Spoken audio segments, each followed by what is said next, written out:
substitute Yusuf Sakni, who's won the game. And that's a relief of your sporting headlines. We'll have more for you in a short while, but for now, here's Mac. Well, the latest now on Julius Malema's appeal. The hearing resumes this morning, with the prosecution representing its reply. Yesterday's proceedings ran late into the night, with Malema's lawyers arguing that the ANC's National Disciplinary Committee didn't follow proper procedure. Malema wants the appeals committee chaired by Cyril Ramaphosa to set aside his 5-year suspension. The Youth League president also wants the chance to give mitigating evidence.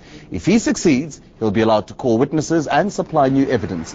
Malema is likely to know his fate by the end of the month, as the appeals committee is looking to wrap up the hearing by the end of the week.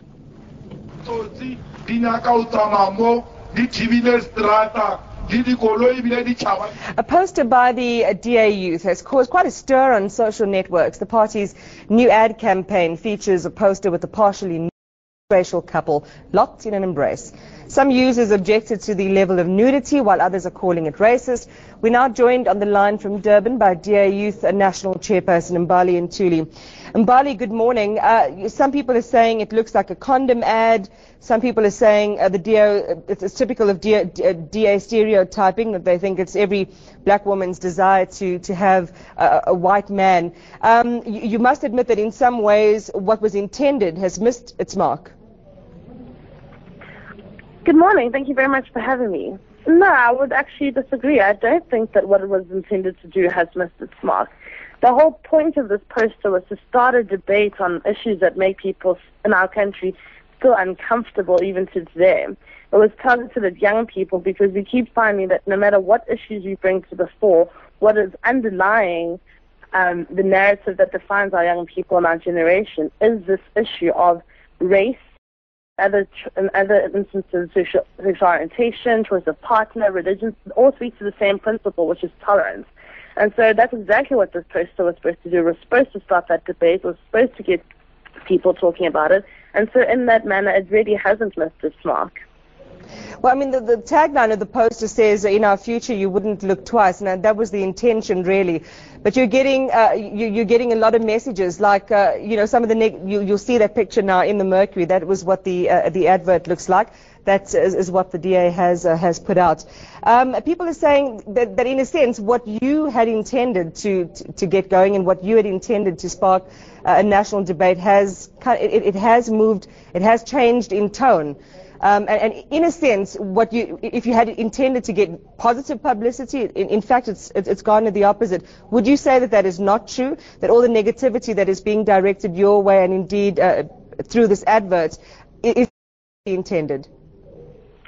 I think, as I said, what we intended was to get a conversation started. People will interpret the poster as they will, based on the matter of their own interpretations, their own expectations, and most importantly, their own experience.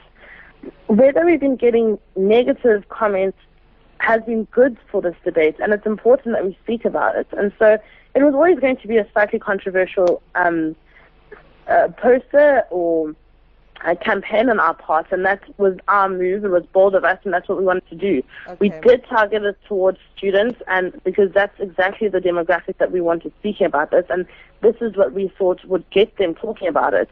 So you're saying you wanted it to have a nude connotation. You wanted it to have a sexual connotation, because that, in a sense, would spark the debate. It would spark this tinderbox. If it was just two fully clothed people sitting side by side on a couch, having tennis biscuits and tea, it wouldn't have evoked the same responses you'd intended with what some people are saying is unnecessarily sexually explicit. Well, as I said, it's about people's own interpretations, and I don't think that people should try and coerce people through some movement of social disapproval or some sort of moralizing. People can say and have their views on what they deem to be acceptable, and they're entitled to put that forward as eloquently and forcibly as they can. The point is, having two people holding hands and eating tennis biscuits wouldn't have elicited the same sort of response. That's not to say that we wanted to necessarily have this whole nudist debate going around about it. What we were intentionally trying to say about this poster is that you wouldn't look twice at an interracial couple, and I think that people are using nudity as an excuse for the discomfort about the interracial couple on this poster.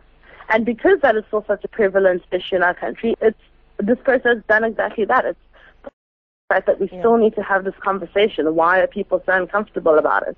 And Mbali, based on the responses and to the ad, is it going to stay the same? Are you thinking of tweaking it a little bit? Are you going to change it? Are you going to continue in this particular vein?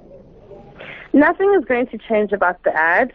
The ads are all out at different university campuses today. We've been receiving incredibly brilliant and positive response from a lot of students. Okay. A lot of people have signed up, and so for us, it's reached the target market in the way that it was meant to, and the fact that it's caused debate outside of student campuses is interesting and great for the South African society as a whole, I think.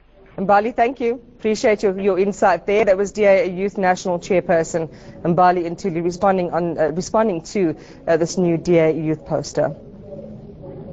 We go to Cape Town now, and the family of a man who died after crashing his car into a school is convinced he suffered an epileptic seizure at the wheel. Jonathan Earder died at the scene. His 2 young children and an adult passenger survived.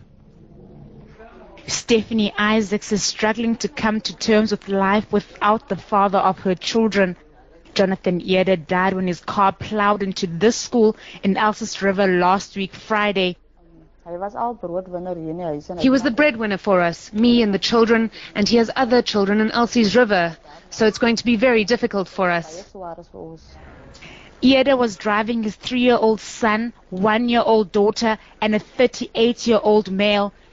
His daughter and the adult passenger have been released from hospital, but his 3-year-old son is still in intensive care. Doctors say his condition is serious but stable. Yet his family believes an epileptic seizure could have been the cause of the crash. His brother says he suffered fits since his early childhood but never received treatment for